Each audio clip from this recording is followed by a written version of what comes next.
Bismillahirrahmanirrahim. Assalamualaikum warahmatullahi wabarakatuh.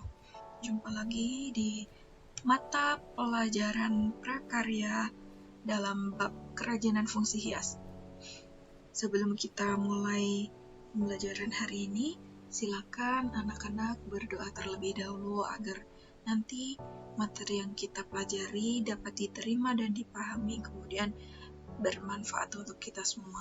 Berdoa dipersilakan. Terima kasih. Lanjut saja anak-anak, kita akan mempelajari materi yang ketiga, yaitu produk kerajinan fungsi hias. Materi ini adalah materi lanjutan dari materi minggu lalu ya anak-anak.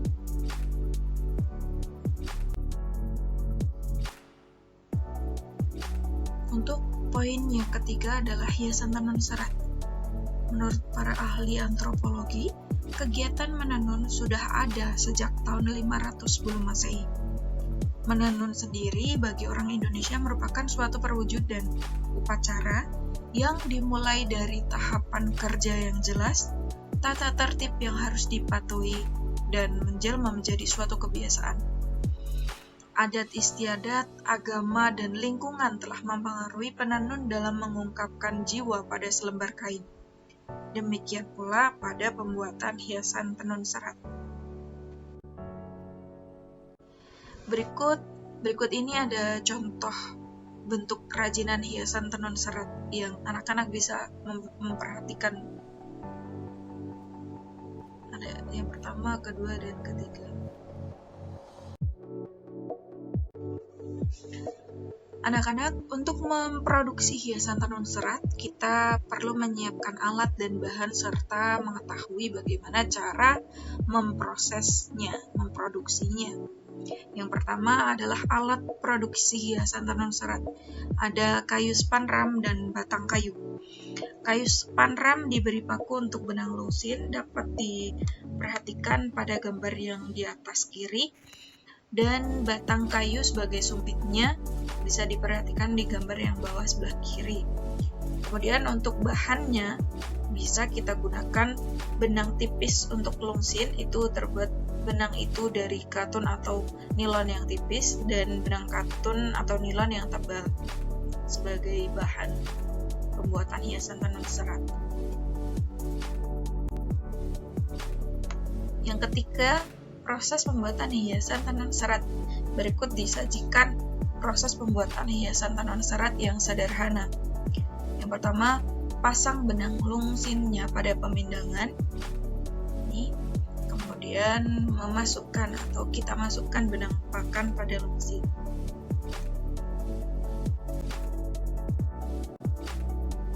Lanjut, kita bisa mengganti warna pakan sesuai motif yang kita inginkan. Nah, jika anak-anak ingin menggunakan teknik rumbai, caranya adalah kita masukkan terlebih dahulu pada benang pakannya, benang lungsinnya,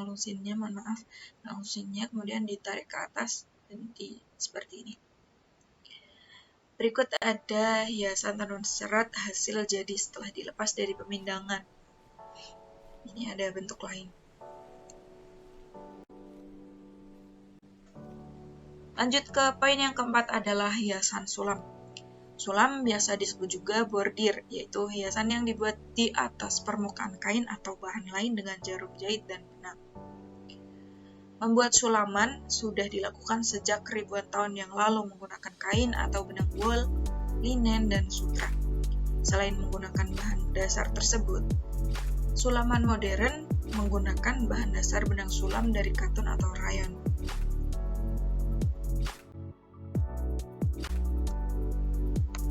Pada umumnya, sulaman dengan benang menggunakan beberapa jenis tusuk. Berikut ada contoh-contoh tusuknya. Ada yang pertama tusuk jelujur, tusuk tikam jejak, tusuk silang, tusuk flanel, tusuk veston, tusuk rantai, tusuk melekat benang, dan tusuk batang.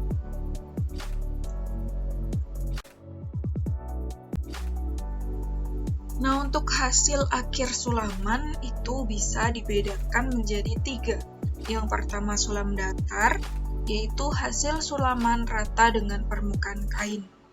Kedua, sulam terawang atau kerawang. Biasanya hasil sulamannya berlubang-lubang seperti menerawang.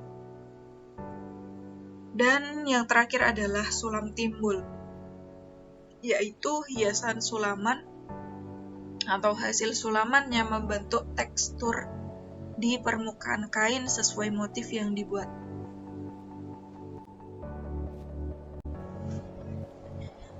Terdapat beberapa jenis sulaman, di antaranya adalah sulam kepala peniti dan sulam bayang. Contohnya, sulam kepala peniti merupakan sulaman menyerupai kepala jarum pentul berukuran kecil. Kemudian sulam bayang merupakan jenis sulaman dengan teknik penempatan kain yang bertindih. Kain warna diletakkan pada bagian dalam atau bagian bawah kain dasar, sedangkan sulaman dilakukan pada bagian atas kain.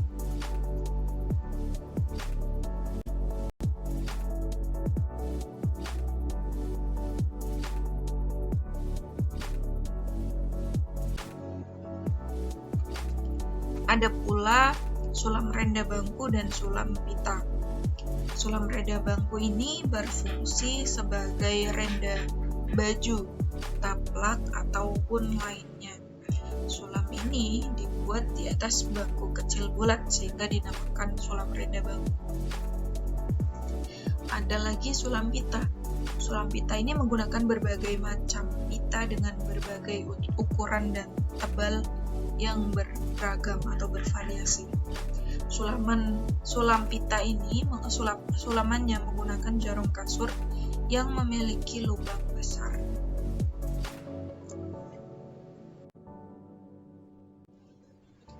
Poin yang kelima pada hiasan, ada hiasan logam. Pada umumnya, produk hasil kerajinan logam terbuat dari perak, tembaga, kuningan, dan aluminium. Hasil kerajinan logam biasa digunakan sebagai ornamen, logo, lampu hias, furniture, ataupun souvenir. Tujuannya adalah untuk menghiasi suatu tempat ataupun ruangan. Jenis-jenis kerajinan logam berdasarkan pembuatannya dapat dibedakan menjadi beberapa jenis. Yang pertama ada logam buatan tangan, logam cetakan, dan logam buatan mesin.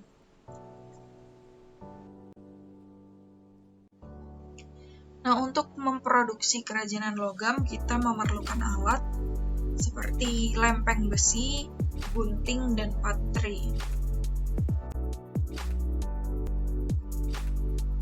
Kemudian bahan-bahan untuk memproduksi kerajinan logam bisa menggunakan perak, tembaga, dan emas. Perak, tembaga, dan emas. Berikut ini disajikan proses produksi kerajinan logam yang sederhana.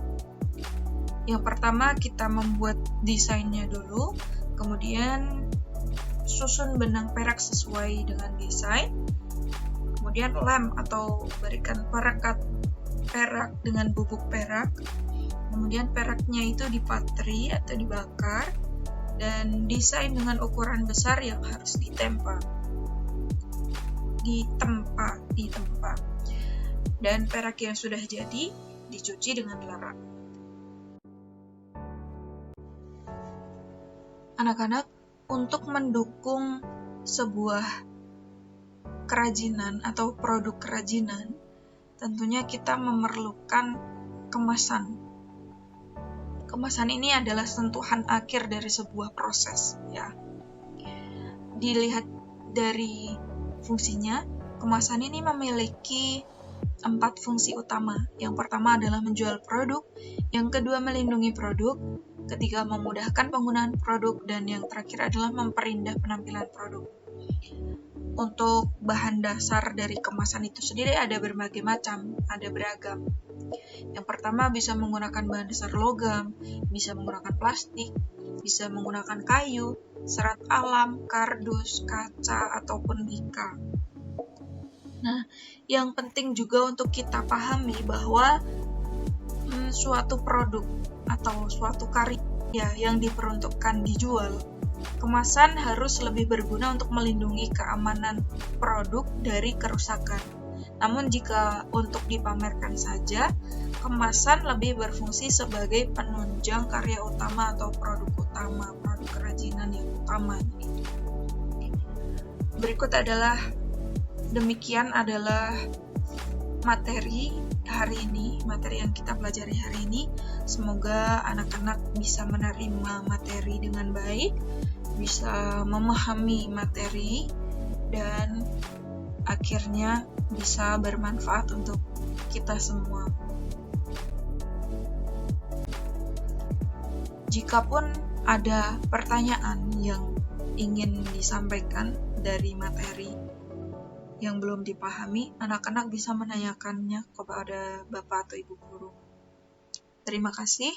Wassalamualaikum warahmatullahi wabarakatuh.